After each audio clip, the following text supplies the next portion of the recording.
Good morning to all of you. कैसे हैं आप सभी लोग? उम्मीद है बहुत ज़्यादा बेहतर और शानदार होंगे। आज हम पढ़ेंगे हिंदी साहित्य के अंदर निर्गुण भक्ति संत काव्यधारा के एक कवि जिनका नाम रैदास जी है, उनके पदों की व्याख्या आज हम करेंगे।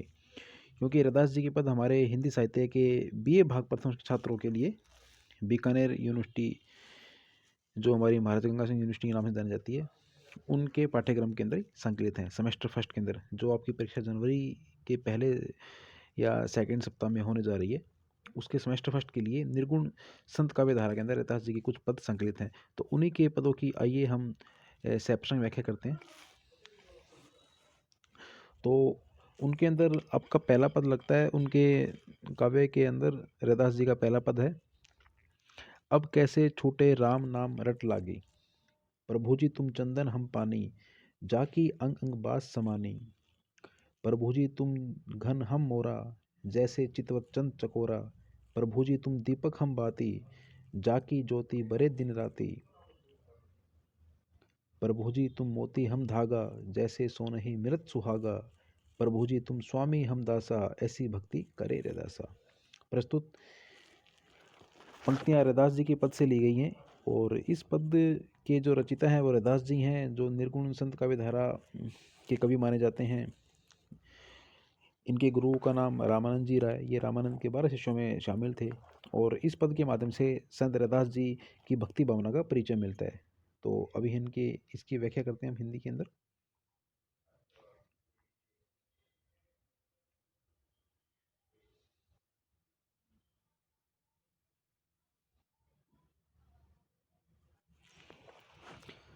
अब कैसे छूटे राम नाम की रट लागी। प्रस्तुत पंक्तियों में कवि रैदास जी अपने भक्ति भावना का परिचय दिया है। उनके अनुसार जिस तरह प्रकृति में बहुत सारी चीज़ें एक दूसरे से जुड़ी रहती हैं, उनका आपस में एक संयोग रहता है, ठीक उसी तरह भक्त और भगवान भी एक दूसरे से जुड़े हुए हैं। यही बात रैदास जी ने अपने इस पद के माध्यम से की है। तो उन्होंने जो पहली लाइन है, जो प्रथम पंक्ति है, उनके अंदर ये स्पष्ट कहा है कि उन्होंने अपनी भक्ति के अंदर राम नाम का गुणगान किया है। और रैदास जी इन पंक्तियों के माध्यम से बोल रहे हैं कि अगर अगर एक बार राम नाम, प्रभु श्री राम की रट लग जाती है तो फिर वह कभी भी नहीं छूटती। अब कैसे छूटे राम नाम रट लागी, प्रभु जी तुम चंदन हम पानी। और उनके अनुसार भगवान और भक्त चंदन की लकड़ी एवं पानी की तरह होते हैं। रैदास जी ने अपने इस पद के माध्यम से ये स्पष्ट संदेश दिया है कि तुम चंदन हम पानी, मतलब भगवान को, ईश्वर को उन्होंने चंदन बतलाया और खुद को पानी बतलाया है, जाकी अंग अंग बास समानी। तो जिस प्रकार चंदन की लकड़ी को पानी में डालकर छोड़ दिया जाता है तो उसकी जो सुगंध है वो पूरे चारों तरफ फैल जाती है, उसी प्रकार हे भगवान आप चंदन के समान हो और मैं पानी के समान हूँ, और आपकी जो भक्ति की जो सुगंध है वो मेरे अंग अंग में फैल चुकी है। आगे कहते हैं, प्रभु जी तुम घन हम मोरा, जैसे चितवत चंद चकोरा।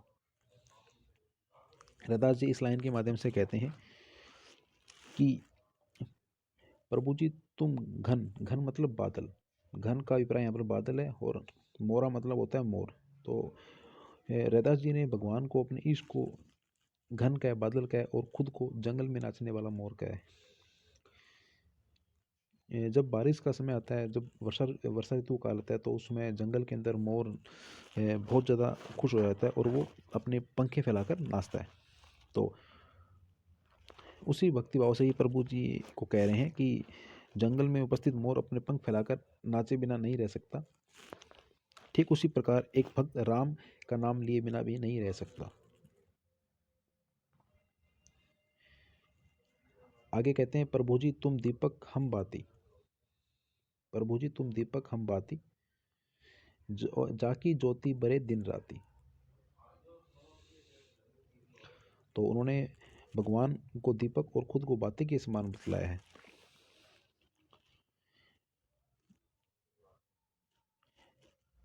जिस प्रकार एक भक्त भी प्रभु की भक्ति में जलकर सदा प्रज्वलित होता रहता है, यानी कि प्रभु जी तुम दीपक हो और हम उस दीपक में जलने वाली बाती के समान है।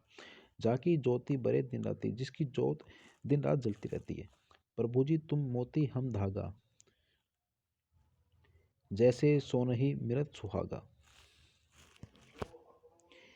इस लाइन के माध्यम से रैदास जी कहते हैं कि कवि ने ईश्वर को धागे के ईश्वर को मोती के समान बतलाया है और खुद को धागे के समान बतलाया है, जिसमें मोतियों को पिरोया जाता है, अर्थात दोनों एक दूसरे के बिना नहीं रह पाते हैं। और इसीलिए कवि ने एक भक्त को भगवान से मिलने के लिए सोने पे सुहागा कहा है। प्रभु जी तुम स्वामी हम दासा, ऐसी भक्ति करे रैदासा। तो प्रभु जी तुम मोती हम धागा, जैसे सोनहि मिलत सुहागा। प्रभु जी तुम स्वामी हम दासा, ऐसी भक्ति करे रैदासा। तो रैदास जी ने अपनी इस पंक्ति के अंदर अंतिम पद में ये कहा है कि प्रभु जी तुम मोती के समान हो और हम धागे समान हैं, क्योंकि जिस प्रकार मोती को धागे के अंदर पिरोया जाता है, उसी प्रकार एक भक्त अपनी भक्ति के माध्यम से भगवान के अंदर साक्षात मिल जाता है। तो भक्त और भगवान का जब आपस में मिलन होता है तो उसको सोने पे सुहागा बतलाया जाए, सोने ही मिलत सुहागा। तो सोने पे सुहागा यानी कि रैदास जी ने भगवान की भक्ति को कहा है। और प्रभु जी तुम स्वामी हम दासा, हे भगवान आप स्वामी हो, मैं आपका दास हूँ, ऐसी भक्ति करे रैदासा। तो प्रस्तुत जो पद है इसमें साहित्यिक भाषा का प्रयोग हुआ है। इनकी जो भाषा है वो ब्रज भाषा है। इनकी जो भाषा की बात करें तो इनकी जो भाषा है वो आपको ब्रज भाषा देखने को मिलती है। इसके अलावा चितवत चंद चकोरा जाकी ज्योति में अनुप्रास अलंकार का प्रयोग हुआ है। अनुप्रास अलंकार का प्रयोग हुआ है। और अंग अंग में पुनरुक्ति प्रकाश है। अंग अंग जो यहाँ पर एक जो दो शब्द आए हैं बार बार अंग अंग, उसके अंदर पुनरुक्ति प्रकाश अलंकार का प्रयोग हुआ है। अब चलिए नेक्स्ट दोहे की हिंदी व्याख्या करते हैं। जो हमारा सेकंड जो दोहा है, पांडे हरि बिचि अंतर ढाडो, मूंड मुंडावे सेवा पूजा, भ्रम का बंधन गाढ़ा। माला तिलक मनोहर बनो, लागो जम की पासी, जो हरि सेती जोड़िया चाहो, तो जग सो रहो उदासी।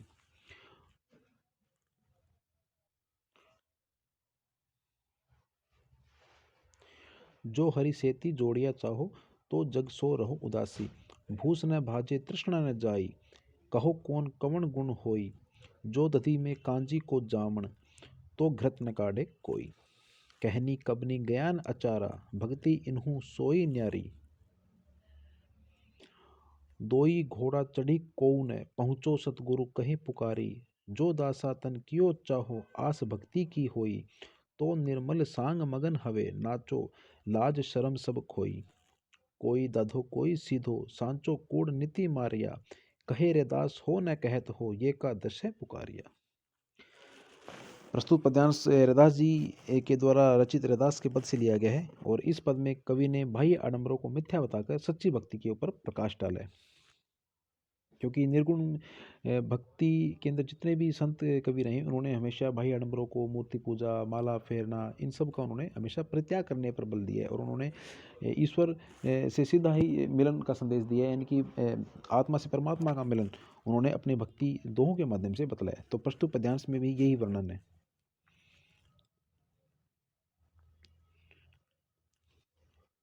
तो रैदास जी कहते हैं, कवि कहता है कि हे पंडित जी पांडे, हरि बिचि अंतर डाढ़ो। पांडे मतलब पंडित जी, तुम परमात्मा से बहुत दूर हो। मूंड मुंडावे सेवा पूजा, भ्रम का बंधन गाढ़ा। तुमने अपने सिर को मुंडवाकर, मूंड मुंडावे मतलब मूंड मतलब अपना सिर, मुंडावे सेवा पूजा, भ्रम का बंधन गाढ़ा। तुमने अपने मूंड को मतलब अपने सिर को मुंडवाकर और सेवा पूजा का स्वांग रचकर अपने आपके अंदर आप भ्रम फैला रहे हो, आप समाज के अंदर भ्रम फैला रहे हो, और स्वयं के भ्रम के दृढ़ बंधन में भी बंधे हुए हो। माला तिलक मनोहर बनो, लागे जम की पासी।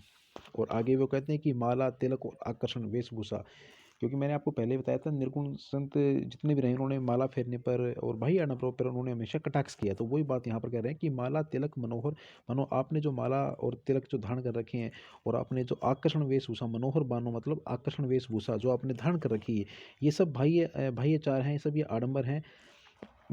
ये यम के फंदे के समान है। लागे जम की पासी, लागे मतलब लगना, जम मतलब यहाँ पर जम मतलब यम को कहा जाता है और पासी मतलब फांसी। यानी कि ये सब है ना यम के फंदे के समान है, यम की फांसी के समान है। वास्तव में तुम ईश्वर को का साथ चाहते हो, जो हरि सेती जोड़िया चाहो। इस लाइन के अंदर वो कहते हैं, इस पंक्ति में कहते हैं कि जो हरि, हरि मतलब भगवान, सेती जोड़िया जोड़ना मतलब जोड़ना, चाहो मतलब चाहना, तो जग सो रहो उदासी। यदि आप वास्तव में ईश्वर का साथ चाहते हो तो इस संसार से विरक्त हो जाओ, इस संसार से दूर हो जाओ। जो हरि सेती जोड़िया चाहो, तो जग सो रहो उदासी।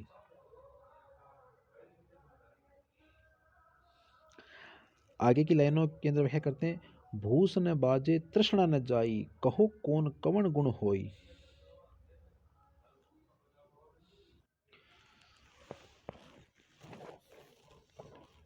कवि कहते हैं कि ना तुम भाइये, भाइये जो आपने जो ये जो आडंबर कर रखे हैं, भूस न बाजे तृष्णा न जाए, आपने जो बाह्य आडंबर कर रखे हैं, ना तो आप इनको त्याग सकते हो और ना ही तुम्हारी तृष्णा मतलब तुम्हारी भूख इस चीज़ से मिट सकती है। भला तुम भक्ति कौन कहो कौन कवण गुण होई। जब तक तुम इन सब को नहीं छोड़ोगे तो आप भगवान की भक्ति के अंदर कैसे आ सकते हो, मतलब आप भगवान की भक्ति का गुण कैसे पाओगे। तो रैदास जी ने यहाँ पर कटाक्ष किया है, सुमन रखो कि। और आगे वो कहते हैं कि जो दधी में कांजी को जावण, तो घृत न काढ़े कोई। जो दधी, दधी मतलब होता है दही, कांजी मतलब कांजी को जावण, और घृत मतलब होता है घी, और काढ़े मतलब निकालना। तो वो आगे कटाक्ष करके कहते हैं कि आपको ये ध्यान रखना चाहिए कि फटे दूध में दही का जामन, जो दधी में कांजी को जामन, यानी कि फटे दूध में दही का जामन। जामन हम घरों के अंदर प्रयोग करते हैं दही को जमाने के लिए, तो हम दूध में जामन लगाते हैं। तो उसी बात पे कटाक्ष किया कि जो दधी में कांजी को जामन, तो घृत न काढ़े कोई। यानी कि फटे दूध में दही का जामन लगाकर कोई भी घी को, यानी कि घृत मतलब होता है घी, घी को प्राप्त नहीं कर सकता। और नेक्स्ट वो कहते हैं, कहनी कबनी ज्ञान अचारा, भक्ति इनहु सोई न्यारी। कहनी गबनी ज्ञान अचारा, भक्ति इनहु सोई न्यारी। तो वो ये कहना चाह रहे हैं कि कहनी कबनी, कहनी मतलब कहानी, कबनी माने ज्ञान, अचारा, भक्ति इनहु सोई न्यारी। तो वो ये कहना चाहते हैं कि आप कथा कह के, कहानी कह के और कुछ भी ज्ञान चर्चा करके आप जो लोगों को जो ज्ञान बांट रहे हो, यह करना, ये जो आप जो बातें कर रहे हो, इनसे भक्ति का कोई लेना देना नहीं है। मतलब इन ज्ञान चर्चा करने से, कहानी कहने से भक्ति नहीं आती है। कहनी कबनी ज्ञान अचारा, भक्ति इन्हू सोई न्यारी, मतलब इन चीज़ों से भक्ति कभी नहीं आती है। आप जो ज्ञान जो आप भाई आडंबर फैला रहे हो जनता के अंदर, दोई घोड़ा चढ़ी कोऊ न पहुँचो सतगुरु कहे पुकारी। आगे वो कहते हैं कि सतगुरु कहते हैं कि भाई आडंबर और ध्यान रूपी दो घोड़ों, दो घोड़ा मतलब दो घोड़े, सतगुरु आगे कहते हैं कि बाह्य आडंबरों और ध्यान रूपी दो घोड़ों पर चढ़कर कोई भी भक्ति पर नहीं पहुंच सकता। दो घोड़ी चढ़ी को न पहुंचो सतगुरु कहे वो। सतगुरु जी कहते हैं, आपके गुरु ये कहते हैं कि दो घोड़ों पर चढ़कर आप भक्ति को नहीं पा सकते हो। जो दासा तन क्यों चाहो, आस भक्ति की होई। यदि तुम अपने शरीर को तृण के समान समझते हो, जो दासा तन किए हो, आस भक्ति की होई। यदि आप अपने शरीर को तृण के समान, नश्वर, नश्वरम, नश्वर मतलब होता है खत्म होने वाला समझते हो, तो ही तुम्हें भक्ति का सुयोग तुम्हें मिल सकता है। तो निर्मल सांग मगन हवे, नाचो लाज शर्म सब खोई।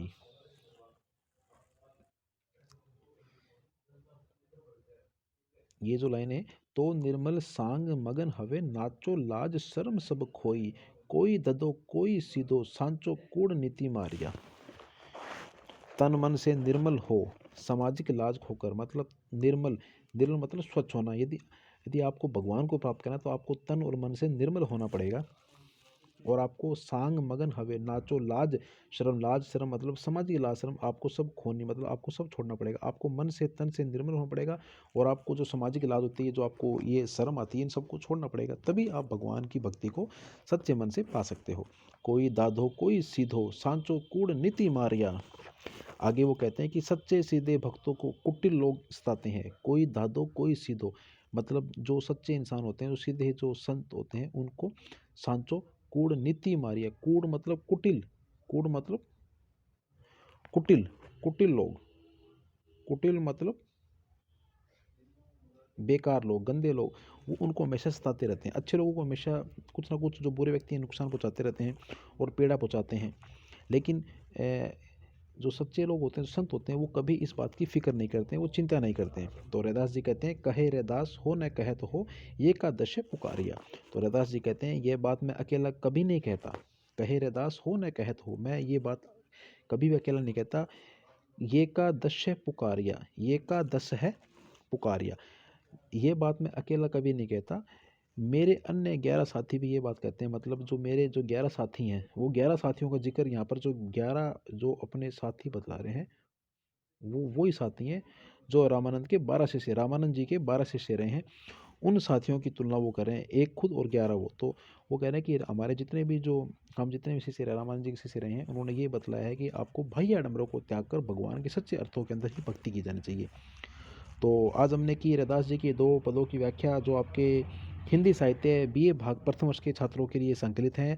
सेमेस्टर फर्स्ट जो आपकी जनवरी 2024 के अंदर अभी होएगी, 2024 के ब भाग के अंदर ये व्याख्याएं आज हमने की है।